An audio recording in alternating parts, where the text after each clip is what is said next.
بسم اللہ والصلاة والسلام علی رسول اللہ محمد وعلی آلہ واصحابہ وازواجہ اجمعین۔ کچھ عرصہ پہلے ایک بھائی کی طرف سے سوال کیا گیا تھا کہ یہ سننے اور پڑھنے میں آتا ہے کہ کسی شخص کی بیوی فوت ہو جائے تو وہ شخص، وہ خاوند اس کے لیے نامحرم ہو جاتا ہے اور وہ بیوی اس کے لیے نامحرم ہو جاتی ہے۔ تو کیا یہ درست ہے کہ میاں بیوی میں سے کسی ایک کے مرنے پر وہ ایک دوسرے کے لیے نامحرم ہو جاتے ہیں؟ اس کا جواب یہ ہے کہ کسی عورت کے مرنے پر وہ اپنے زندہ خاوند کے لیے نامحرم نہیں ہو جاتی، یا اس کا زندہ خاوند اس مری ہوئی عورت کے لیے نامحرم نہیں ہو جاتا، اور اسی طرح کسی مرد کے مرنے پر وہ اپنی زندہ بیوی کے لیے نامحرم نہیں ہو جاتا، اور نہ ہی اس کی زندہ بیوی اس مردہ شوہر کے لیے نامحرم ہوتی ہے۔ دکھ اور افسوس کے ساتھ کہنا پڑتا ہے کہ ہمارے ہاں کچھ لوگ ایسی باتیں اور ایسے فتوے نشر کرتے ہیں جن کی کوئی بھی دلیل اللہ کی کتاب کریم قرآن مجید اور اللہ کے آخری نبی محمد صلی اللہ علیہ وآلہ وسلم کی کسی بھی صحیح ثابت شدہ سنت شریفہ سے میسر نہیں ہوتی، بلکہ وہ فتوے اور وہ باتیں یا تو قرآن اور سنت کے خلاف ہوتے ہیں یا پھر سرے سے ان کی کوئی اصلیت ہی نہیں ہوتی، یعنی صرف لوگوں کے اپنے تخیلات کی پروازیں ہوتی ہیں، کہیں سے بھی اڑتی ہیں اور کہیں بھی جا اترتی ہیں۔ وَلَا حَوْلَ وَلَا قُوَّةَ إِلَّا بِاللَّهِ وَعَلَى اللَّهِ نَشْتَكِي۔ ایسے ہی فتووں میں سے ایک فتویٰ یہ بھی ہے جس کے بارے میں سوال کیا گیا کہ جب کسی شخص کی بیوی فوت ہو جائے تو وہ شخص اس کے لیے نامحرم ہو جاتا ہے، اور خواتین کے بارے میں بھی کچھ ایسا ہی کہا جاتا ہے۔ کہیں کچھ رعایت کر دی جاتی ہے کہ عورت اپنے خاوند کی میت کے پاس بیٹھ سکتی ہے یا اس کا چہرہ دیکھ سکتی ہے وغیرہ وغیرہ۔ ان ابھی ذکر کیے گئے فتاوی جات یعنی فتووں اور اس قسم کے دیگر فتووں یا باتوں کی تائید میں، حمایت میں، دلیل میں کوئی قرآنی آیت نہیں ملتی، اور نہ ہی کوئی صحیح ثابت شدہ حدیث شریف ملتی ہے، اور نہ ہی صحابہ رضی اللہ عنہم اجمعین کی جماعت کا کوئی متفقہ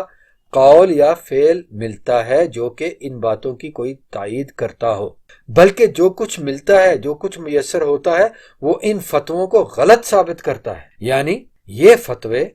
جو ابھی ذکر کیے گئے، یہ فتوے تو رسول اللہ محمد صلی اللہ علیہ وآلہ وسلم کی تعلیمات اور صحابہ رضی اللہ عنہم اجمعین کی جماعت کے اجماع کے خلاف ہے۔ قرآن کریم میں تو اس موضوع پر کوئی کلام موجود نہیں۔ اللہ تبارک و تعالیٰ نے اپنی آخری شریعت کے دیگر بہت سے احکام کی طرح اس مسئلے کو بھی اپنے خلیل اور اپنے آخری نبی اور رسول کریم محمد صلی اللہ علیہ وآلہ وسلم کی سنت شریفہ کے ذریعے ہی بیان کروایا ہے۔ لہٰذا جب ہم اس سنت مطہرہ کا مطالعہ کرتے ہیں تو ہمیں اس مسئلے اور اس موضوع کے بارے میں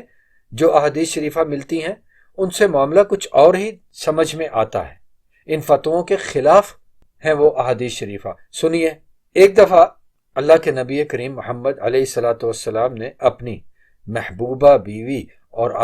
ایمان والوں کی والدہ محترمہ عائشہ رضی اللہ تعالی عنہا سے ارشاد فرمایا، ما درہ کی لو مت قبلی، اگر تم مجھ سے پہلے مر گئی تو تمہیں کوئی نقصان نہ ہوگا۔ فقمت علیکی فغسلتکی وکفنتکی وصلیت علیکی ودفنتکی، تمہیں کوئی نقصان نہیں ہوگا اگر تم مجھ سے پہلے مر گئی تو، کیونکہ میں تمہارے سارے کام خود کروں گا، تمہیں غسل دوں گا اور کفن پہناؤں گا اور تمہاری نماز جنازہ پڑھوں گا اور تمہیں دفن کروں گا۔ سنن ابن ماجہ کتاب الجنائز باب 9 میں ہے یہ حدیث، اور امام البانی رحمہ اللہ نے اسے صحیح قرار دیا ہے۔ دوسری حدیث شریف ایمان والوں کی والدہ محترمہ یہی عائشہ رضی اللہ تعالی عنہا و ارضاہا کا فرمان ہے کہ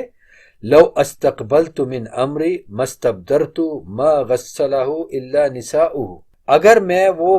پہلے سے جان لیتی جو بعد میں ظاہر ہوا تو رسول اللہ صلی اللہ علیہ وسلم کو ان کی بیویوں کے علاوہ کوئی اور غسل نہ دیتا۔ یہ حدیث شریف سنن ابو داؤد میں ہے، کتاب الجنائز، اور باب نمبر ہے 3232، اور اس کا درجہ صحت حسن ہے۔ رسول اللہ علیہ الصلاۃ والسلام کی ان تعلیمات پر صحابہ رضی اللہ عنہم اجمعین کا بھی عمل رہا ہے، جیسے کہ پہلے بلا فصل خلیفہ امیر المومنین ابو بکر الصدیق رضی اللہ تعالی عنہ و ارضاہ نے اپنی بیوی اسما بنت عمیس رضی اللہ عنہا کو وصیت کی کہ ان کے مرنے کے بعد وہ انہیں غسل دیں گی، اور اسما بنت عمیس رضی اللہ تعالی عنہا نے اس وصیت پر عمل کیا، اور اللہ کے نبی کریم محمد صلی اللہ علیہ وآلہ وسلم کی سب سے پیاری بیٹی فاطمہ رضی اللہ تعالیٰ عنہ نے بھی یہ وصیت کی کہ ان کی میت کو ان کے خاوند امیر المومنین علی رضی اللہ تعالیٰ عنہ غسل دیں، اور چوتھے بلا فصل خلیفہ امیر المومنین رضی اللہ تعالیٰ عنہ نے اس وصیت کو پورا فرمایا اور اپنی بیوی فاطمہ رضی اللہ تعالیٰ عنہا و ارضاہا نبی اللہ علیہ الصلوۃ والسلام کی بیٹی کو غسل دیا۔ یہ حدیث شریف الارواء الغلیل میں ہے، حدیث نمبر 701، اور امام البانی نے اسے حسن قرار دیا ہے۔ صحابہ رضی اللہ عنہم اجمعین کی ساری ہی جماعت نے ان سب کاموں کو دیکھا اور قبول کیا، کیونکہ یہ رسول اللہ محمد صلی اللہ علیہ وآلہ وسلم کی تعلیمات کے عین مطابق تھے۔ اور اگر کسی طرح منطق اور فلسفوں کی آندھی چلا کر انہیں صحابہ رضی اللہ عنہم کے انفرادی افعال بھی کہا جائے تو بھی یہ علم الاصول کے مطابق تمام صحابہ رضی اللہ عنہم اجمعین کا ان کاموں کو قبول کرنا اجماع سکوتی ہے، جو کہ شریعت کے قوانین اخذ کرنے کے مصادر میں سے ایک متفق علیہ مصدر ہے۔ تو اس میں سے نا اتفاقی والی کوئی بات نہیں، اس کو رد کیے جانے کا کوئی امکان نہیں۔ تو بالکل واضح ہو گیا اللہ کے نبی محمد صلی اللہ علیہ وآلہ وسلم کے ان فرامین سے، عائشہ رضی اللہ تعالیٰ عنہ کے فرمان سے، ابو بکر الصدیق رضی اللہ تعالیٰ عنہ کی وصیت سے، اور اس وصیت پر ان کی بیوی اسماء بنت عمیس رضی اللہ تعالیٰ عنہ کے عمل سے، نبی کریم علیہ الصلوۃ والسلام کی محبوب بیٹی، سب سے پیاری اور لاڈلی بیٹی فاطمہ رضی اللہ تعالیٰ عنہ کی وصیت سے، اور ان کی وصیت پر امیر المومنین چوتھے بلا فصل خلیفہ امیر المومنین علی رضی اللہ تعالیٰ عنہ پر کے عمل سے یہ ثابت ہو گیا کہ میاں اور بیوی میں سے اگر کوئی ایک فوت ہو جاتا ہے تو وہ زندہ یا مردہ ایک دوسرے کے لیے نامحرم نہیں ہو جاتے۔ اللہ تبارک و تعالی ہم سب کو یہ توفیق عطا فرمائے کہ ہم حق کو جاننے، پہچاننے، ماننے اور اسی پر عمل کرنے والوں میں سے ہو رہیں، اور اسی حال میں اپنے اللہ کے سامنے حاضر ہوں، نہ تو کسی ضد اور تعصب کی بنا پر حق سے صرف نظر کرنے والوں میں سے بنے، اور نہ ہی شرعی طور پر کسی نادرست اور غیر مطلوب وحدت اور اتفاق کے فلسفے وغیرہ کا شکار ہو کر حق کی مخالفت پر خاموش رہنے والے گنگے شیطانوں میں سے بن جائیں۔ حق کو مانیں اور اسی کے مطابق اپنی زندگیاں بسر کریں، اور جب اللہ کے سامنے حاضر ہوں تو اللہ تبارک و تعالی ہم پر راضی ہو۔ والسلام علیکم ورحمۃ اللہ وبرکاتہ۔